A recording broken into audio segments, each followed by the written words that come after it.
दोस्तों नमस्कार।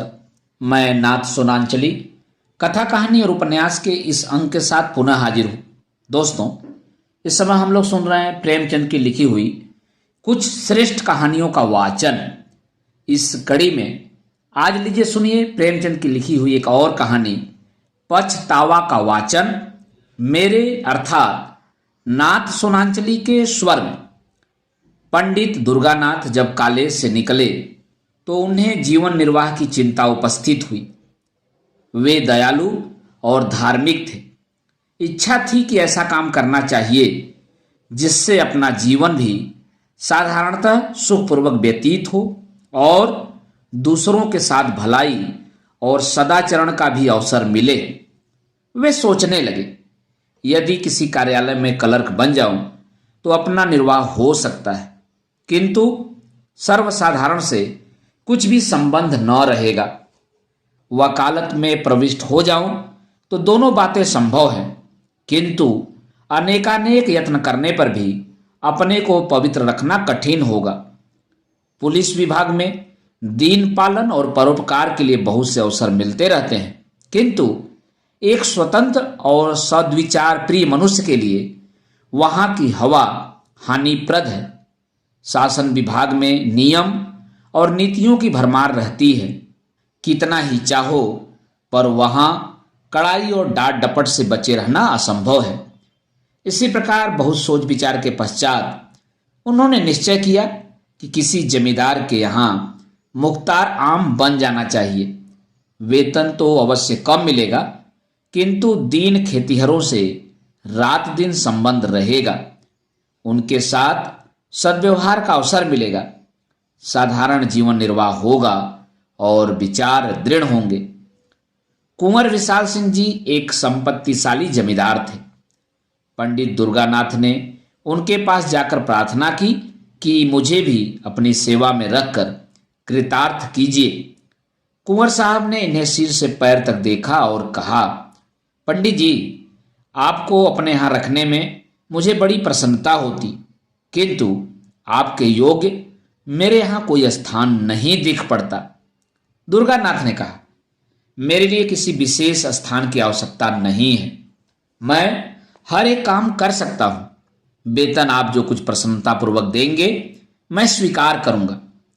मैंने तो यह संकल्प कर लिया है कि सिवा किसी रईसी के और किसी की नौकरी न करूंगा।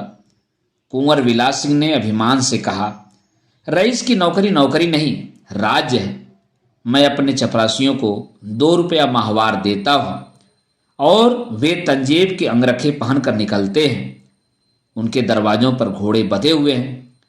मेरे कारिंदे 5 रुपए से अधिक नहीं पाते, किंतु शादी विवाह वकीलों के यहाँ करते हैं। न जाने उनकी कमाई में क्या बरकत होती है। बरसों तनख्वाह का हिसाब नहीं करते। कितने ऐसे हैं जो बिना तनख्वाह लिए ही करिंदगी या चपरासगिरी को तैयार बैठे हैं, परंतु अपना यह नियम नहीं। समझ लीजिए, मुख्तार आम अपने इलाके में एक बड़े जमींदार से अधिक रोब रखता है। उसका ठाट बाट और उसकी हुकूमत छोटे छोटे राजाओं से कम नहीं। जिसे इस नौकरी का चस्का लग गया है, उसके सामने तहसीलदारी झूठी है। पंडित दुर्गानाथ ने कुंवर साहब की बातों का समर्थन किया, जैसा कि करना उनकी सभ्यतानुसार उचित था। वे दुनियादारी में भी कच्चे थे। बोले, मुझे अब तक किसी रईस की नौकरी का चस्का नहीं लगा है। मैं तो अभी कॉलेज से निकला आता हूं और न मैं इन कारणों से नौकरी करना चाहता हूं जिनका कि आपने वर्णन किया है, किंतु इतने कम वेतन में मेरा निर्वाह न होगा। आपके और नौकर आसामियों का गला दबाते होंगे। मुझसे मरते समय तक ऐसे कार्य न होंगे। यदि सच्चे नौकर का सम्मान होना निश्चय है तो मुझे विश्वास है कि बहुत शीघ्र आप मुझसे प्रसन्न हो जाएंगे। कुंवर साहब ने बड़ी दृढ़ता से कहा, हाँ, यह तो निश्चय है कि सत्यवादी मनुष्य का आदर हर जगह होता है, किंतु मेरे यहाँ तनख्वाह अधिक नहीं दी जाती। जमींदार के इस प्रतिष्ठा शून्य उत्तर को सुनकर पंडित जी कुछ खिन्न हृदय से बोले, तो फिर मजबूरी है। मेरे द्वारा इस समय कुछ कष्ट आपको हो तो क्षमा कीजिएगा, किंतु मैं आपसे कह सकता हूं कि ईमानदार आदमी आपको सस्ता न मिलेगा। कुंवर साहब ने मन में सोचा कि मेरे यहां सदा अदालत कचहरी लगी ही रहती है। सैकड़ों रुपए तो डिग्री और तजवीज़ों तथा और अंग्रेजी कागजों के अनुवाद में लग जाते हैं। एक अंग्रेजी का पूर्ण पंडित सहज ही में मिल रहा है, सो भी अधिक तनख्वाह नहीं देनी पड़ेगी। इसे रख लेना ही उचित है। लेकिन पंडित जी की बात का उत्तर देना आवश्यक था। अतः कहा, महाशय, सत्यवादी मनुष्य को कितना ही कम वेतन दिया जाए, वह सत्य को न छोड़ेगा, और न अधिक वेतन पाने से बेईमान सच्चा बन सकता है। सच्चाई का रुपए से कुछ संबंध नहीं। मैंने ईमानदार कुली देखे हैं और बेईमान बड़े बड़े धनाढ्य पुरुष। परंतु अच्छा, आप एक सज्जन पुरुष हैं, आप मेरे यहाँ प्रसन्नतापूर्वक रहिए। मैं आपको एक इलाके का अधिकारी बना दूंगा और आपका काम देखकर तरक्की भी कर दूंगा। दुर्गानाथ जी ने 20 रुपये मासिक पर रहना स्वीकार कर लिया। यहाँ से कोई 2.5 मील पर कई गांवों का एक इलाका चांदपार के नाम से विख्यात था। पंडित जी इसी इलाके के करिंदे नियत हुए। पंडित दुर्गानाथ ने चांदपुर के इलाके में पहुंचकर अपने निवास स्थान को देखा तो उन्होंने कुंवर साहब के कथन को बिल्कुल सत्य पाया। यथार्थ में रियासत की नौकरी सुख संपत्ति का घर है, रहने के लिए सुंदर बंगला है जिसमें बहुमूल्य बिछौना बिछा हुआ है, सैकड़ों बीघे की सीर, कई नौकर चाकर, कितने ही चपरासी, सवारी के लिए एक सुंदर टागन, सूख ठाट बाट के सारे सामान उपस्थित। किंतु इस प्रकार की सजावट और विलास की सामग्री देखकर उन्हें उतनी प्रसन्नता न हुई, क्योंकि इसी सजे हुए बंगले के चारों ओर किसानों के झोपड़े थे। फूस के घरों में मिट्टी के बर्तनों के सिवाय और सामान ही क्या था। वहां के लोगों में वह बंगला कोट के नाम से विख्यात था। लड़के उसे भय की दृष्टि से देखते, उसके चबूतरे पर पैर रखने का उन्हें साहस न पड़ता। इस दीनता के बीच में इतना बड़ा ऐश्वर्य युक्त दृश्य उनके लिए अत्यंत हृदय विदारक था। किसानों की यह दशा थी कि सामने आते हुए थर थर कांपते थे। चपरासी लोग उनसे ऐसा बर्ताव करते थे कि पशुओं के साथ भी वैसा नहीं होता। पहले ही दिन कई सौ किसानों ने पंडित जी को अनेक प्रकार के पदार्थ भेंट के रूप में उपस्थित किए, किंतु जब वे सब लौटा दिए गए तो उन्हें बहुत आश्चर्य हुआ। किसान प्रसन्न हुए, किंतु चपरासियों का रक्त उबलने लगा। नाई और कहार खिदमत को आए, किंतु लौटा दिए गए। अहीरों के घरों से दूध का भरा हुआ मटका आया, वह भी वापस हुआ। तमोली एक ढोली पान लाया, किंतु वह भी स्वीकार न हुआ। असामी आपस में कहने लगे कि कोई धर्मात्मा पुरुष आए हैं, परंतु चपरासियों को तो ये नई बातें असह्य हो गईं। उन्होंने कहा, हुजूर, अगर आपको ये चीजें पसंद न हो तो न लीजिए, मगर रस्म को तो न मिटाइए। अगर कोई दूसरा आदमी यहाँ आवेगा तो उसे नए सिरे से यह रस्म बांधने में कितनी दिक्कत होगी। यह सब सुनकर पंडित जी ने केवल यही उत्तर दिया, जिसके सिर पर पड़ेगा वह भुगत लेगा, मुझे इसकी चिंता करने की क्या आवश्यकता। एक चपरासी ने साहस बांध कर कहा, इन असामियों को आप जितना गरीब समझते हैं उतने गरीब ये नहीं हैं। इनका ढंग ही ऐसा है, भेष बनाए रहते हैं, देखने में ऐसे सीधे साधे मानो बेसिंग की गाय हैं, लेकिन सच मानिए इनमें का एक एक आदमी हाई कोर्ट का वकील है। चपरासियों के इस वाद विवाद का प्रभाव पंडित जी पर कुछ न हुआ। उन्होंने प्रत्येक गृहस्थ से दयालुता और भाईचारे का आचरण करना आरंभ किया। सवेरे से 8 बजे तक तो गरीबों को बिना दाम औषधियां देते, फिर हिसाब किताब का काम देखते। उनके सदाचरण ने असामियों को मोह लिया। मालगुजारी का रुपया, जिसके लिए प्रतिवर्ष कुर्की तथा नीलामी की आवश्यकता होती थी, इस वर्ष एक इशारे पर वसूल हो गया। किसानों ने अपने भाग्य सराहे और वे मनाने लगे कि हमारे सरकार की दिनों दिन बढ़ती हो। कुंवर विशाल सिंह अपनी प्रजा के पालन पोषण पर बहुत ध्यान रखते थे। वे बीज के लिए अनाज देते और मजूरी और बैलों के लिए रुपए। फसल कटने पर 1 का 1.5 वसूल कर लेते। चांद पार के कितने ही असामी इनके ऋणी थे। चैत का महीना था। फसल कट कट कर खलिहानों में आ रही थी। खलिहान में से कुछ अनाज घर में आने लगा था। इसी अवसर पर कुंवर साहब ने चांद पार वालों को बुलाया और कहा, हमारा अनाज और रुपया बेबाक कर दो। यह चैत का महीना है। जब तक कड़ाई न की जाए तुम लोग डकार नहीं लेते। इस तरह काम नहीं चलेगा। बूढ़े मलूका ने कहा, सरकार, भला आसामी कभी अपने मालिक से बेबाक हो सकता है? कुछ अभी ले लिया जाए, कुछ फिर दे देंगे। हमारी गर्दन तो सरकार की मुट्ठी में है। कुंवर साहब, आज कौड़ी कौड़ी चुका कर ही यहां से उठने पाओगे। तुम लोग हमेशा इसी तरह हिला हवाला किया करते हो। मलूका विनय के साथ बोला, हमारा पेट है, सरकार की रोटियां हैं, हमको और क्या चाहिए? जो कुछ उपज है वह सब सरकार की ही है। कुंवर साहब से मलूका की हवा चालता न सही गई। उन्हें इस पर क्रोध आ गया। राजा रईस ठहरे। उन्होंने बहुत कुछ खरी खोटी सुनाई और कहा, कोई है? जरा इस बुढ़े का कान तो गर्म करो, यह बहुत बढ़ बढ़कर बातें करता है। उन्होंने तो कदाचित धमकाने की इच्छा से कहा, किंतु चपरासी कादिर खान ने लपक कर बूढ़े की गर्दन पकड़ी और ऐसा धक्का दिया कि बेचारा जमीन पर जा गिरा। मलूका के 2 जवान बेटे वहां चुपचाप खड़े थे। बाप की ऐसी दशा देखकर उनका रक्त गर्म हो उठा। वे दोनों झपटे और कादिर खां पर टूट पड़े। धमाधम शब्द सुनाई पड़ने लगे। खां साहब का पानी उतर गया। साफा अलग जा गिरा। अचकन के टुकड़े टुकड़े हो गए, किंतु जबान चलती रही। मलूका ने देखा बात बिगड़ गई। वह उठा और कादिर खां को छुड़ाकर अपने लड़कों को गालियां देने लगा। जब लड़कों ने उसी को डांटा तब दौड़कर कुंवर साहब के चरणों पर गिर पड़ा। पर बात यथार्थ में बिगड़ गई थी। बूढ़े के इस विनीत भाव का कुछ प्रभाव न हुआ। कुंवर साहब की आंखों से मानो आग के अंगारे निकल रहे थे।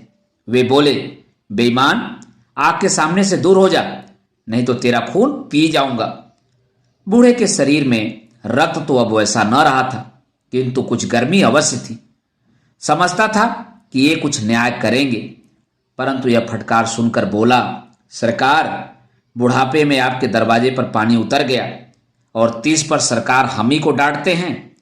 कुंवर साहब ने कहा, तुम्हारी इज्जत अभी क्या उतरी है, अब उतरेगी। दोनों लड़के क्रोध में बोले, सरकार, अपना रुपया लेंगे कि किसी की इज्जत लेंगे? कुंवर साहब ने ऐठ कर कहा, रुपया पीछे लेंगे, पहले देखेंगे कि तुम्हारी इज्जत कितनी है। चांद पार के किसान अपने गांव पर पहुंचकर पंडित दुर्गानाथ से अपनी राम कहानी कह ही रहे थे कि कुंवर साहब का दूध पहुंचा और खबर दी कि सरकार ने आपको अभी अभी बुलाया है। दुर्गानाथ ने असामियों को पारितोष दिया और आप घोड़े पर सवार होकर दरबार में हाजिर हुए। कुंवर साहब की आंखें लाल थीं। मुख की आकृति भयंकर हो रही थी।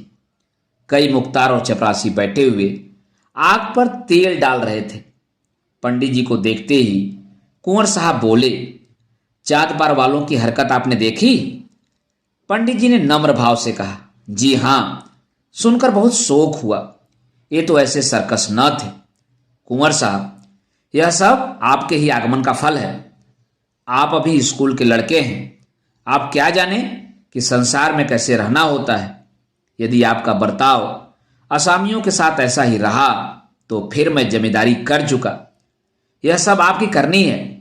मैंने इसी दरवाजे पर असामियों को बांध बांध कर उल्टे लटका दिया है और किसी ने चू तक न की। आज उनका यह साहस कि मेरे ही आदमी पर हाथ चलाएं। दुर्गानाथ कुछ दबते हुए बोले, महाशय, इसमें मेरा क्या अपराध? मैंने तो जब से यह सुना है तभी से स्वयं सोच में पड़ा हूं। कुंवर साहब, आपका अपराध नहीं तो किसका है? आप ही ने तो इनको सिर पर चढ़ाया है। बेगार बंद कर दी। आप ही उनके साथ भाईचारे का बर्ताव करते हैं, उनके साथ हंसी मजाक करते हैं। ये छोटे आदमी इस बर्ताव की कदर क्या जाने। कितनी बातें स्कूलों के लिए ही होती हैं, दुनिया के व्यवहार का कानून दूसरा है। अच्छा, जो हुआ सो हुआ। अब मैं चाहता हूं कि इन बदमाशों को इस सरकसी का मजा चखाया जाए। असामियों को आपने मालगुजारी की रसीदें तो नहीं दी हैं? दुर्गानाथ कुछ डरते हुए, जी नहीं, रसीदें तैयार हैं, लेकिन आपके हस्ताक्षरों की देर है। कुंवर साहब कुछ संतुष्ट होकर, यह बहुत अच्छा हुआ, शगुन अच्छे हैं। अब आप इन रसीदों को चिराग अली के सुपुर्द कीजिए। इन लोगों पर बकाया लगान की नालिश की जाएगी। फसल नीलाम कर लूंगा, जब भूखे मरेंगे तब सूझेगी। जो रुपया अब तक वसूल हो चुका है वह बीज और ऋण के खाते में चढ़ा लीजिए। आपको केवल यह गवाही देनी होगी कि यह रुपया मालगुजारी के मद में नहीं, कर्ज में वसूल हुआ है, बस। दुर्गानाथ चिंतित हो गए। सोचने लगे कि क्या यहां भी उसी आपत्ति का सामना करना पड़ेगा जिससे बचने के लिए इतने सोच विचार के बाद इस शांति कुटीर को ग्रहण किया था। क्या जानबूझकर इन गरीबों की गर्दन पर छुरी फेरूं इसलिए कि मेरी नौकरी बनी रहे? नहीं, यह मुझसे न होगा। बोले, क्या मेरी शहादत के बिना काम न चलेगा? कुंवर साहब क्रोध से, क्या इतना कहने में भी आपको कोई उज्र है? दुर्गानाथ दुविधा में पड़े हुए, जी, यूं तो मैंने आपका नमक खाया है, आपकी प्रत्येक आज्ञा का पालन करना मुझे उचित है, किंतु न्यायालय में मैंने गवाही नहीं दी है। संभव है कि यह कार्य मुझसे न हो सके, अतः मुझे तो क्षमा ही कर दिया जाए। कुंवर साहब, शासक के ढंग से यह काम आपको करना ही पड़ेगा, इसमें हाँ नहीं की कोई आवश्यकता नहीं। आग आपने लगाई है, बुझाएगा कौन? दुर्गानाथ दृढ़ता के साथ, मैं झूठ कदापि नहीं बोल सकता और न इस प्रकार की शहादत दे सकता हूं।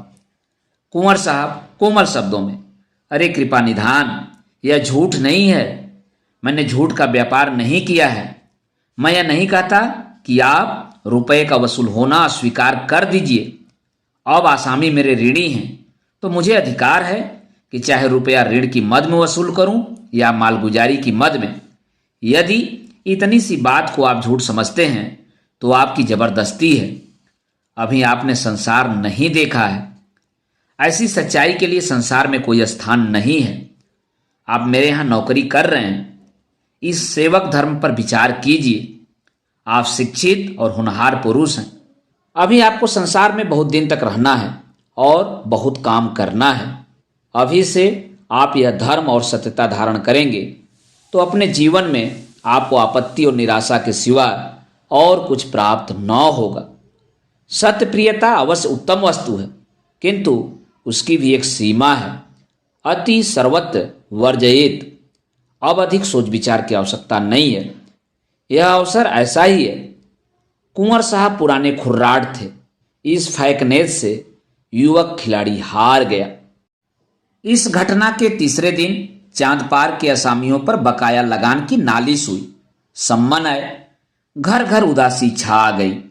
सम्मन क्या थे? यम के दूत थे। देवी देवताओं की मिन्नतें होने लगी। स्त्रियां अपने घर वालों को कोसने लगी और पुरुष अपने भाग्य को। नियत तारीख के दिन गांव के गंवार कंधे पर लोटा डोर रखे और अंगोछे में चबेना बांधे कचहरी की ओर चले। सैकड़ों स्त्रियां और बालक रोते हुए उनके पीछे पीछे जाते थे, मानो अब वे फिर उनसे न मिलेंगे। पंडित दुर्गानाथ के लिए 3 दिन कठिन परीक्षा के थे। एक ओर कुंवर साहब की प्रभावशालिनी बातें, दूसरी ओर किसानों की हाय हाय। परंतु विचार सागर में 3 दिन निमग्न रहने के पश्चात उन्हें धरती का सहारा मिल गया। उनकी आत्मा ने कहा, यह पहली परीक्षा है। यदि इसमें अनुत्तीर्ण रहे तो फिर आत्मिक दुर्बलता ही हाथ रह जाएगी।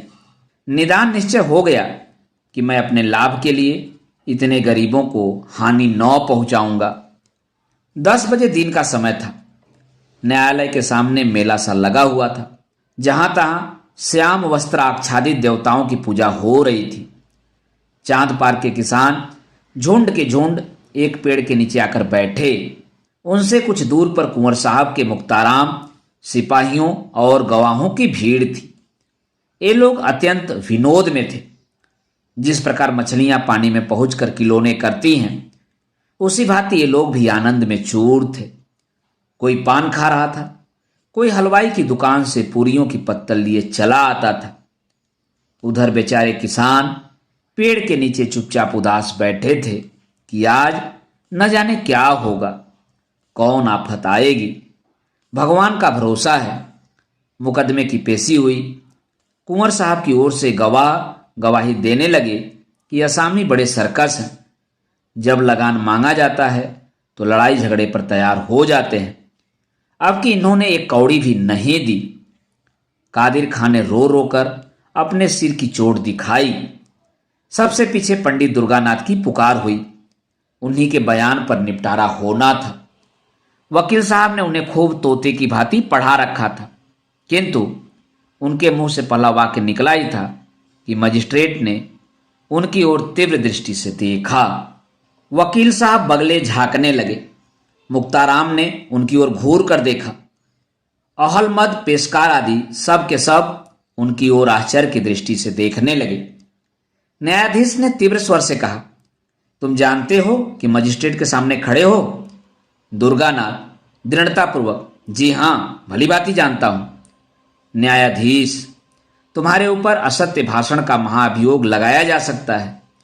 दुर्गानाथ, अवश्य, यदि मेरा कथन झूठा हो।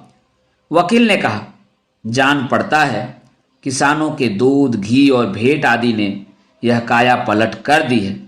और न्यायाधीश की ओर सार्थक दृष्टि से देखा। दुर्गानाथ, आपको इन वस्तुओं का अधिक तजुर्बा होगा। मुझे तो अपनी रूखी रोटियां ही अधिक प्यारी हैं। न्यायाधीश, तो इन आसामियों ने सब रुपया बेबाक कर दिया है? दुर्गानाथ, जी हां, इनके जिम्मे लगान की एक कौड़ी भी बाकी नहीं है। न्यायाधीश, रसीदें क्यों नहीं दी? दुर्गानाथ, मेरे मालिक की आज्ञा। मजिस्ट्रेट ने नालिशें डिसमिस कर दी। कुंवर साहब को ज्यों ही इस पराजय की खबर मिली, उनके कोप की मात्रा सीमा से बाहर हो गई। उन्होंने पंडित दुर्गानाथ को सैकड़ों कुवाक्य कहे, नमक हराम, विश्वासघाती, दुष्ट। मैंने उसका कितना आदर किया, किंतु कुत्ते की पूंछ कहीं सीधी हो सकती है। अंत में विश्वासघात कर ही गया।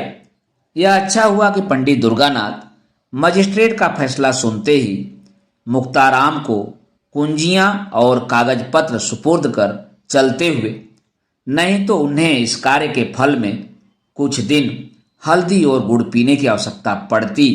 कुंवर साहब का लेन देन विशेष अधिक था। चांद पार बहुत बड़ा इलाका था। वहां के असामियों पर कई सौ रुपए बाकी थे। उन्हें विश्वास हो गया कि अब रुपया डूब जाएगा, वसूल होने की कोई आशा नहीं। इस पंडित ने असामियों को बिल्कुल बिगाड़ दिया। अब उन्हें मेरा क्या डर। अपने करिंदों और मंत्रियों से सहमति ली। उन्होंने भी यही कहा, अब वसूल होने की कोई सूरत नहीं। कागजात न्यायालय में पेश किए जाएं तो इनकम टैक्स लग जाएगा, किंतु रुपया वसूल होना कठिन है। उजरदारियां होंगी। कहीं हिसाब में कोई भूल निकल आई तो रही सही साख भी जाती रहेगी और दूसरे इलाकों का रुपया भी मारा जाएगा। दूसरे दिन कुंवर साहब पूजा पाठ से निश्चिंत हो अपने चौपाल में बैठे तो क्या देखते हैं कि चांद पार के आसामी झुंड के झुंड चले आ रहे हैं। उन्हें यह देखकर भय हुआ कि कहीं ये सब कुछ उपद्रव तो न करेंगे, किंतु किसी के हाथ में एक छड़ी तक न थी। मलुका आगे आगे आता था। ठाकुर साहब को ऐसा आश्चर्य हुआ मानो वे कोई स्वप्न देख रहे हों। मलुका ने सामने आकर विनयपूर्वक कहा, सरकार, हम लोगों से जो कुछ भूल चूक हुई है उसे क्षमा किया जाए। हम लोग सब हुजूर के चाकर हैं। सरकार ने हमको पाला पोसा है, अब भी हमारे ऊपर यही निगाह रखें। कुंवर साहब का उत्साह बढ़ा। समझे कि पंडित के चले जाने से इन सबों के होश ठिकाने हुए हैं। आज किसका सहारा लेंगे? उसी खुर्राट ने इन सबों को बहका दिया था। कड़क कर बोले, वे तुम्हारे सहायक पंडित कहाँ गए? वे आ जाते तो जरा उनकी खबर ली जाती। यह सुनकर मल्लुका की आंखों में आंसू भर आए। वह बोला, सरकार, उनको कुछ न कहिए, वे आदमी नहीं देवता थे। जवानी की सौगंध है जो उन्होंने आपकी कोई निंदा की हो। वे बेचारे तो हम लोगों को बार बार समझाते थे कि देखो, मालिक से बिगाड़ करना अच्छी बात नहीं। हमसे कभी एक लोटा पानी के रवादार नहीं हुए। चलते चलते हमसे कह गए कि मालिक का जो कुछ तुम्हारे जिम्मे निकले चुका देना। आप हमारे मालिक हैं, हमने आपका बहुत कुछ खाया पिया है। अब हमारी यही विनती सरकार से है कि हमारा हिसाब किताब देखकर जो कुछ हमारे ऊपर निकले बता दीजिए, हम एक एक कौड़ी चुका देंगे, तब पानी पिएंगे। कुंवर साहब प्रसन्न हो गए। इन्हीं रुपयों के लिए कई बार खेत कटवाने पड़े थे, कितनी बार घरों में आग लगवाई, अनेक बार मारपीट की, कैसे कैसे दंड दिए। आज ये सब आपसे आप सारा हिसाब किताब साफ करने आए हैं। यह क्या जादू है? मुख्ताराम साहब ने कागजात खोले और असामियों ने अपनी अपनी पोटलियां, जिसके जिम्मे जितना निकला, बेकान पुछिलाए उतना द्रव्य सामने रख दिया। देखते देखते सामने रुपयों का ढेर लग गया। 600 रुपया बात की बात में वसूल हो गया। किसी के जिम्मे कुछ बाकी न रहा। यह सत्यता और न्याय की विजय थी। कठोरता और निर्दयता से जो काम कभी न हुआ, वह धर्म और न्याय ने पूरा कर दिखाया। जब से ये लोग मुकदमा जीत आए, तभी से उनको रुपया चुकाने की धुन सवार थी। पंडित जी को वे यथार्थ में देवता समझते थे। रुपया चुका देने के लिए उनकी विशेष आज्ञा थी। किसी ने बैल, किसी ने गहने बंधक रखे। यह सब कुछ सहन किया, परंतु पंडित जी की बात न टाली। कुंवर साहब के मन में पंडित जी के प्रति जो बुरे विचार थे, सब मिट गए। उन्होंने सदा से कठोरता से काम लेना सीखा था। उन्हीं नियमों पर वे चलते थे। न्याय तथा सत्यता पर उनका विश्वास न था, किंतु आज उन्हें प्रत्यक्ष दिख पड़ा कि सत्यता और कोमलता में बहुत बड़ी शक्ति है। ये आसामी मेरे हाथ से निकल गए थे, मैं इनका क्या बिगाड़ सकता था? अवश्य वह पंडित सच्चा और धर्मात्मा पुरुष था।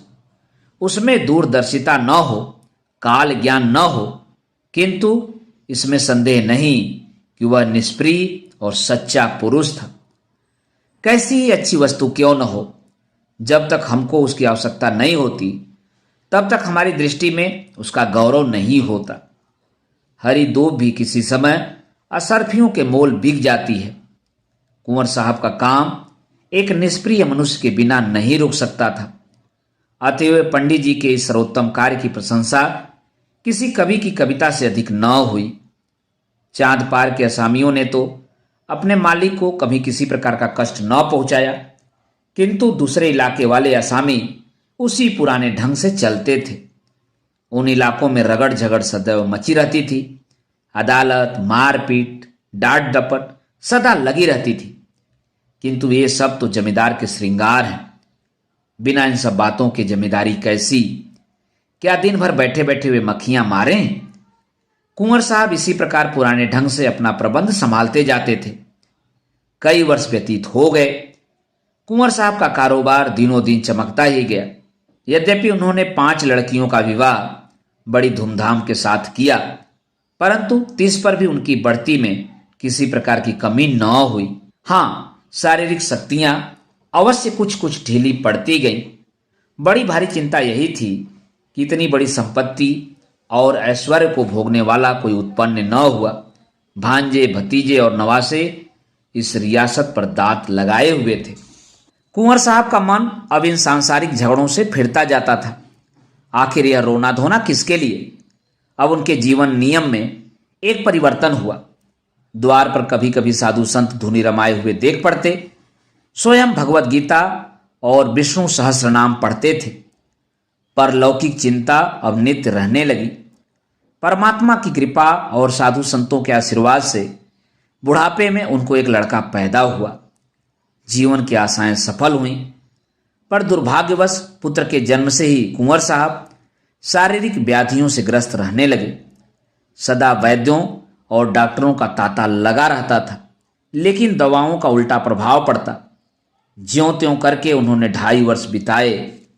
अंत में उनकी शक्तियों ने जवाब दे दिया। उन्हें मालूम हो गया कि अब संसार से नाता टूट जाएगा। अब चिंता ने और धर दबाया। यह सारा माल असबाब, इतनी बड़ी संपत्ति किस पर छोड़ जाऊं? मन की इच्छाएं मन में ही रह गईं।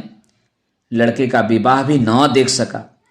उसकी तोतली बातें सुनने का भी सौभाग्य न हुआ। हाय, अब इस कलेजे के टुकड़े को किसे सौंपूं जो इसे अपना पुत्र समझे। लड़के की मां स्त्री जाति न कुछ जाने न समझे। उससे कारोबार संभालना कठिन है। मुख्तार आम, गुमास्ते, कारिंदे कितने हैं, परंतु सब के सब स्वार्थी, विश्वासघाती। एक भी ऐसा पुरुष नहीं जिस पर मेरा विश्वास जमे। कोर्ट ऑफ यार्ड्स के सुपुर्द करूं तो वहां भी वे ही सब आपत्तियां। कोई इधर दबावेगा, कोई उधर। अनाथ बालक को कौन पूछेगा? हाय, मैंने आदमी नहीं पहचाना। मुझे हीरा मिल गया था, मैंने उसे ठीकरा समझा।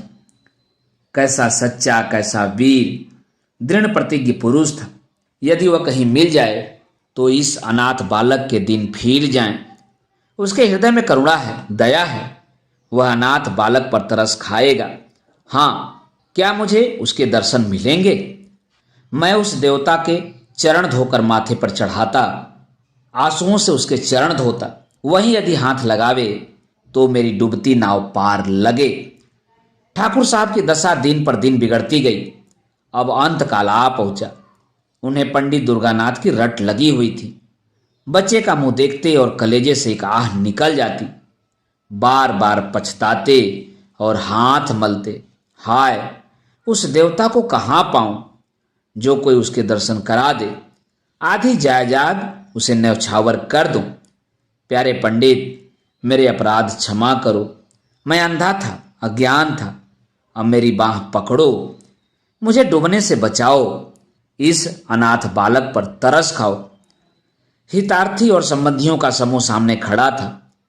कुंवर साहब ने उनकी ओर अधखुली आंखों से देखा। सच्चा हितैषी कहीं दिख न पड़ा। सबके चेहरे पर स्वार्थ की झलक थी। निराशा से आंखें मूंद ली। उनकी स्त्री फूट फूट कर रो रही थी। निदान उसे लज्जा त्यागनी पड़ी। वह रोती हुई पास जाकर बोली, प्राणनाथ, मुझे और इस असहाय बालक को किस पर छोड़े जाते हो? कुंवर साहब ने धीरे से कहा, पंडित दुर्गानाथ पर। वे जल्द आएंगे। उनसे कह देना कि मैंने सब कुछ उनको भेंट कर दिया है। यह अंतिम वसीयत है। दोस्तों, अभी आप सुन रहे थे प्रेमचंद की लिखी हुई कहानी पछतावा का वाचन मेरे अर्थात नाथ सोनांचली के स्वर में। दोस्तों, और भी किस्से, कहानी और उपन्यास सुनने के लिए आप मेरे साथ कथा, कहानी और उपन्यास के साथ जुड़े रहें। धन्यवाद। नमस्कार।